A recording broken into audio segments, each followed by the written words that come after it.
बहुत समय पहले एक छोटे से राज्य में एक बुद्धिमान और दयालु राजा रणवीर और उनकी प्यारी रानी काव्या रहते थे। वे अपने राज्य में शांति और समृद्धि बनाए रखते हुए लोगों की भलाई के लिए काम करते थे। लेकिन एक दिन राजा के दिल में अजीब सी बेचैनी आ गई। राजा रणवीर सोचते हुए थोड़ा परेशान था। मैं पहले ही शक्तिशाली राजा हूँ, लेकिन शायद मुझे और अधिक चाहिए। मेरा राज्य सबसे बड़ा और सबसे महान होना चाहिए। राजा का दिल, जो पहले नम्र था, अब अधिक चाहत के लिए तड़पने लगा।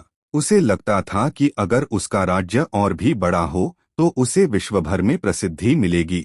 रानी काव्या, जो हमेशा राजा के मार्गदर्शक बनी रहती थीं, ने राजा की इस चिंता को महसूस किया।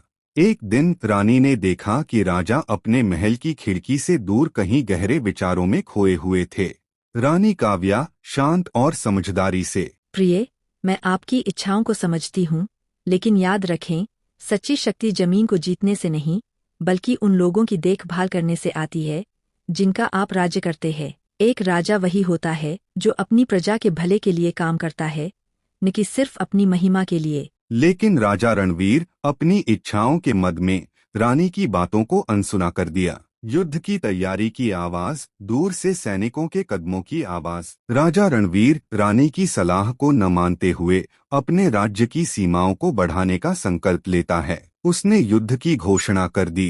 राजा रणवीर आदेश देते हुए, सैन्य को तैयार करो, हम अपनी सीमाओं को और फैलाएंगे और दुनिया को अपनी शक्ति दिखाएंगे। राज्य में हलचल मच गई। सैनिकों ने युद्ध के लिए प्रस्थान किया और जो एक समय शांति से भरा हुआ राज्य था, वह अब युद्ध की आवाजों से गूंजने लगा। लेकिन राजा रणवीर को जल्द ही एहसास हुआ कि उसका यह निर्णय गलत था।